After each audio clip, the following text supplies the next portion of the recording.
देखिए फिर से चैप्टर नंबर 4 है आपका फिर से, और क्वालिटी क्वेश्चन है एक्सरसाइज 4.1 क्वेश्चन नंबर सेकंड का फोर्थ है। क्वेश्चन में पढ़ लेता हूँ। अ train travels a distance of 480 kilometre at a uniform speed. एक ट्रेन है जो 480 किलोमीटर की डिस्टेंस को कवर करती है। कितनी डिस्टेंस है? 480 kilometre at a uniform speed. ठीक है, uniform speed. If the speed had been 8 kilometre per hour less, अगर उसकी स्पीड को 8 किलोमीटर प्रति घंटा घटा दिया जाए, then it would have taken 3 hours more to cover the same distance। अब क्या हो रहा है कि वही डिस्टेंस कवर करनी है लेकिन वो 3 घंटे ज्यादा समय लेती है। We need to find the speed of train. हमें क्या करना है? स्पीड ऑफ ट्रेन फाइंड करना है। तो चलिए पहले तो हम क्या कर लेते हैं, स्पीड ऑफ ट्रेन को एज्यूम कर लेते हैं। मान लीजिए वो x किलोमीटर पर आवर है। ठीक है, अब उसने यूनिफॉर्म बोला। यूनिफॉर्म का मतलब ये होता है कि उसकी एक कांस्टेंट स्पीड है, मतलब कि स्पीड चेंज नहीं होगी पूरी जर्नी में, वो x किलोमीटर पर आवर से ही चलेगी। तो पहली कंडीशन में ये हुआ कि जब वो x किलोमीटर पर आवर से चलता है तो टाइम कितना लगेगा? मान लेते टाइम t1। टाइम बराबर क्या होता है? Distance upon speed. डिस्टेंस आपकी 480 थी और स्पीड कितनी थी? x। तो ये टाइम आपका पहले जब वो x की स्पीड से चल रही थी। ठीक, सिंपल सी बात। नेक्स्ट क्या करता है कि ट्रेन की स्पीड क्या हो जाती है? 8 किलोमीटर पर आवर कम हो जाती है। तो जो न्यू स्पीड आएगी, वो क्या हो जाएगी? लेस ऑफ x माइनस 8 कर देंगे, यूनिट वही रहेगी। और कह रहा है कि जो टाइम है वो 3 घंटे ज्यादा लेता है। ठीक है, तो पहले टाइम निकाल लेते हैं। जो नया टाइम है उसको मैं t2 मान लेता हूँ। तो टाइम क्या होगा? डिस्टेंस वही थी, स्पीड क्या होगी? x minus 8।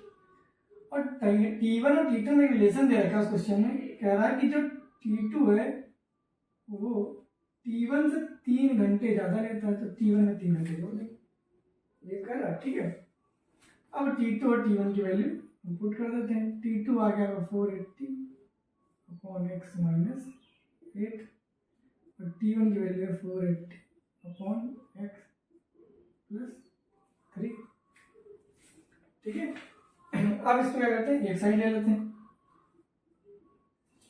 दोनों का हम एक साइड ले लेते हैं।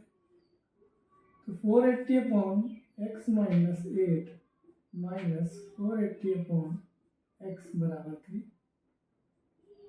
480 कॉमन ले लेते हैं और एलसीएम ले लेते हैं। x माइनस ब्रैकेट बड़ा कर देते हैं, x minus 8 x into x minus 8 is equal to 3। ठीक है, इसको कैंसिल कर देते हैं। तो ये 16 48 बार 16 बार चला जाएगा, 160 आ जाएगा। ठीक है, और देखिए यहाँ जब ब्रैकेट खोलेंगे x माइनस एक्स आएगा और यहाँ पे क्या बचेगा? प्लस 8। ठीक है, x माइनस एक्स कैंसिल हो जाएगा, सिर्फ 8 बचेगा। 8 से मल्टीप्लाई करेंगे, ये आ जाएगा 128 180। ठीक है, और ये जो नीचे टर्म है इसको उधर कर देंगे, x इंटू एक्स माइनस 8। ठीक है, क्रॉस मल्टीप्लाई कर देंगे, तो एक्स स्क्वायर माइनस 8x, इसको उधर भेज देता हूँ मैं। इधर पॉजिटिव उधर जाए क्या हो जाएगा? नेगेटिव हो जाएगा। ठीक है, अब आपके देखिए स्टैंडर्ड फॉर्म आ गई ax square plus bx plus c equal to 0।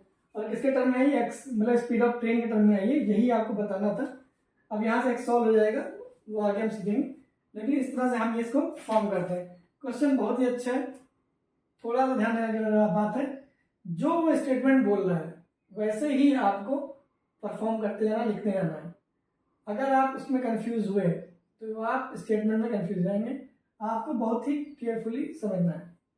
सबसे पहले उसने बोला कि एक स्पीड ऑफ ट्रेन है, उसकी यूनिफॉर्म स्पीड है जो हमने x किलोमीटर पर आवर मान ली। अब वो कह रहा है कि एक डिस्टेंस ट्रेवल करता है, 480 किलोमीटर चलता है वो ट्रेन। तो t1 टाइम लगेगा। t1 टाइम क्या होगा? डिस्टेंस अपॉन स्पीड निकाली हमने। सिमिलरली अब वो कह रहा है कि ट्रेन की जो स्पीड है वो 8 किलोमीटर प्रति घंटे कम हो गई। तो पहले x थी तो x माइनस 8 हो गई। तो जो नया टाइम आएगा वो क्या आएगा, डिस्टेंस वही है, स्पीड चेंज हो गई। ठीक है, अब सिंपल सी बात, स्पीड कम करोगे तो टाइम ज़्यादा लगेगा, तो वही हो रहा है।